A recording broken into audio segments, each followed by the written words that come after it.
옛날 옛적 고성 지역에는 강물 요정이 살고 있었다. 그녀의 이름은 수련이었고 강바다 깊숙한 곳에 그녀의 보금자리가 있었다.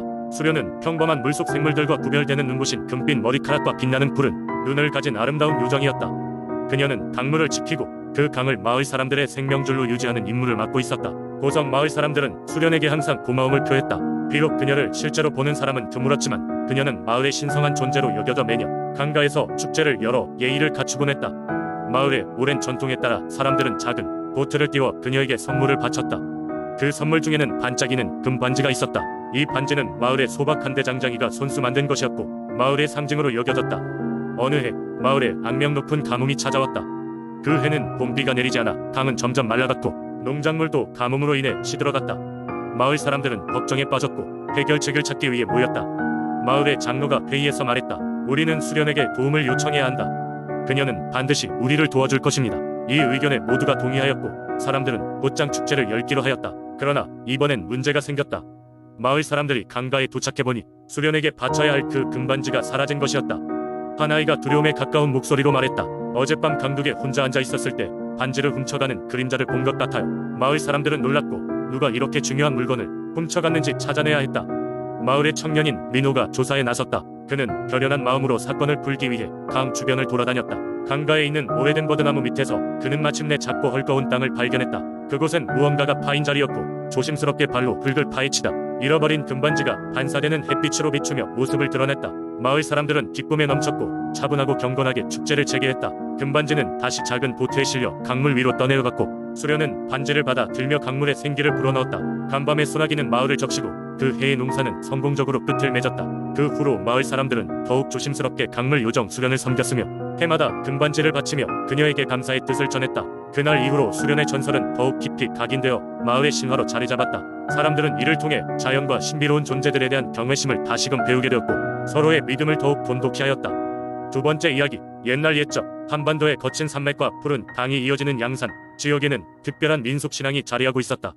이 신앙의 중심에는 물의 여신 율리가 있었다. 율리는 양산 지역의 여러 강과 호수를 지키는 신령으로 그녀의 존재는 이곳 사람들에게 물의 소중함과 자연과의 조화로운 삶을 강조하게 만들었다. 전설에 따르면 율리는 아름다운 용모의 여신으로 상징되며 그녀의 머리카락은 은빛 물결처럼 강물을 이루고 있었다. 그녀의 눈동자는 깊고 푸른 호수와 같았으며 그 아름다움은 천하의 누구와도 견줄 수 없었다고 한다. 그녀의 미소 한 번이 지나갈 때마다 강물은 춤을 추듯이 맑게 흐르고 그녀가 눈을 감추면 하늘은 잿빛 구름으로 가득 차 비가 내리곤 했다. 율리 여신의 전설은 양산 지역 한 어부의 조상들로부터 시작되었다. 그 어부는 항상 강변에서 낚시를 하며 가족의 생계를 이어갔다.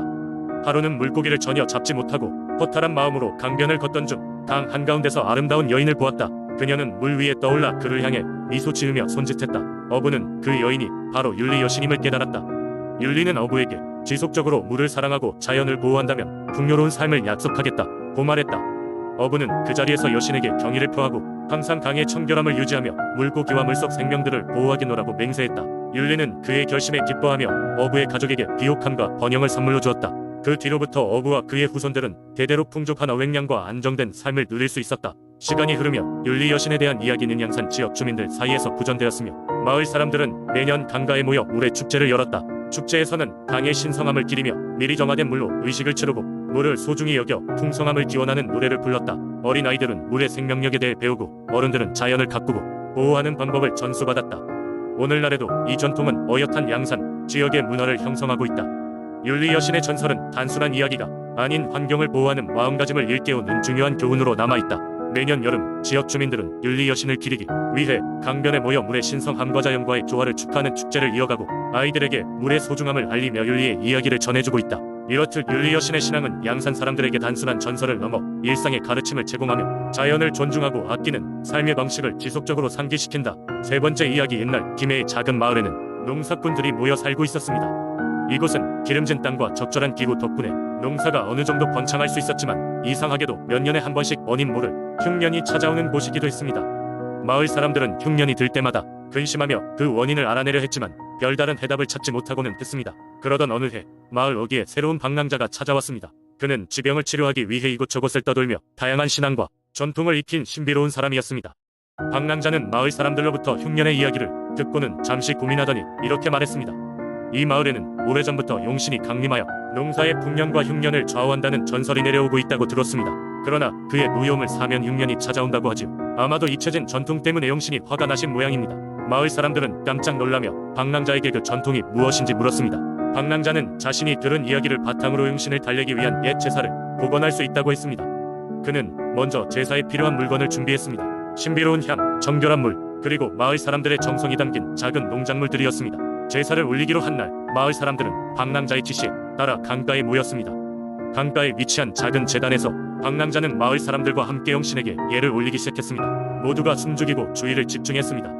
방랑자는 부유한 목소리로 용신에게 예를 갖춘 후 다음과 같이 구했답니다. 자애로우신 용신님, 저희는 당신의 은혜를 입고 살아가는 것에 대해 깊이 감사드리며 앞으로도 당신을 잊지 않고늘 모실 것을 약속드립니다. 부디 저희를 도와 풍성한 결실로 마을 가득 채워 주시옵소서. 그 순간 하늘이 무너질 듯한 번개가 쳤고 모든 마을 사람들이 주춤했습니다. 하지만 기적처럼 이후로는 날씨가 맑아지고 적당한 비가 내려 마을의 농작물들이 무럭무럭 자라기 시작했습니다. 마을 사람들은 크게 기뻐하며 이 모든 것이 용신의 은혜라 믿게 되었습니다. 이후 김해의 그 마을에서는 매년 음력 2월이 되면 용신 제사를 올리는 풍습이 이어졌습니다. 방랑자는 어느새 마을 사람들에게 잊을 수 없는 전설이 되었고 그의 이름은 오랜 세월이 흘러도 용신과 함께 기억되게 되었습니다. 그 후로 마을에는 두 번 다시 흉년이 찾아오지 않았다고 합니다. 네 번째 이야기, 옛날 옛적 산과 강이 어우러진 아름다운 풍경을 자랑하는 화천 마을에는 독특한 민속신앙이 전해 내려오고 있었다. 이 마을에는 깊고 푸른 호수가 있었고 그 호수에는 전설적인 용신이 산다고 했다. 용신은 거대한 용의 형상을 하고 있으며 그의 비늘은 햇빛을 받을 때마다 오색 찬란하게 빛났다. 마을 사람들은 용신을 맹세코 보호자라고 믿었고 해마다 용신을 위한 제사를 성대하게 지내며 그의 은총을 기원했다. 수백 년 전 화천 마을은 극심한 가뭄으로 고통받고 있었다. 수확은 시들고 강과 호수가 말라가며 주민들은 하루하루 걱정 속에 살아가야 했다. 어느덧 마을 곳곳에서는 절망의 목소리가 나오기 시작했다. 우리를 구해줄 방법이 없을까? 이때 머리가 희끗한 마을의 노인이 용신에게 제물을 바칠 것을 제안했다. 노인은 전설 속에서나 볼 법한 신비로운 존재인 용신이 마을을 구해줄 것이라고 믿고 있었다. 그는 마을 사람들을 모아 말했다. 우리가 가진 가장 귀한 것을 바치면 용신께서 비를 내려줄지도 몰라.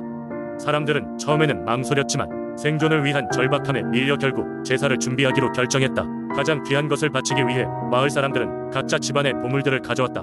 금빛으로 빛나는 장신구, 정교하게 조각된 도자기, 오랜 세월 갑으로 전해져온 기물 등 모든 귀한 것들이 제단에 모였다. 노인은 제단 앞에 서서 간절한 기도로 용신에게 마을의 고통을 덜어달라고 빌었다. 이윽고 하늘이 검게 변하더니 천둥 소리가 울리며 붉은 비가 쏟아졌다. 용신의 전설이 사실로 드러난 순간이었다. 마을 사람들은 환호성을 지르며 비를 맞았다. 용신이 우리를 구했다 라고 외쳤다. 산과들은 다시금 푸르게 소생했고 마을은 활력을 되찾았다.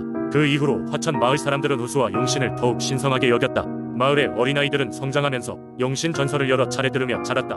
이 이야기는 세대를 거쳐 구전으로 전해져 내려왔으며 용신을 위한 제사는 지속적으로 마을이 큰 의식으로 자리 잡았다. 오랜 시간 동안 변함없이 내려온 이 화천 마을의 이야기는 마을 사람들에게 희망과 공동체 정신의 중요성을 일깨워주는 상징적 의미를 지니고 있다. 그리고 지금도 호수 주변에서는 때때로 오색 찬란한 무지개가 떠오르며 사람들은 용신의 은덕이 계속되고 있음을 믿고 감사의 마음을 전한다.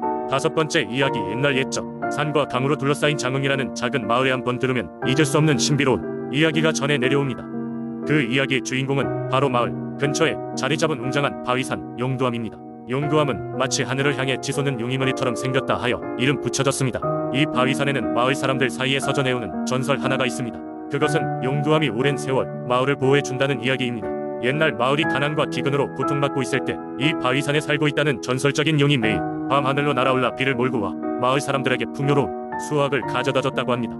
그 용은 사람들의 고난을 바라만 볼 수 없어 스스로 하늘로 올라가 비를 만드는 구름을 모으곤 했습니다.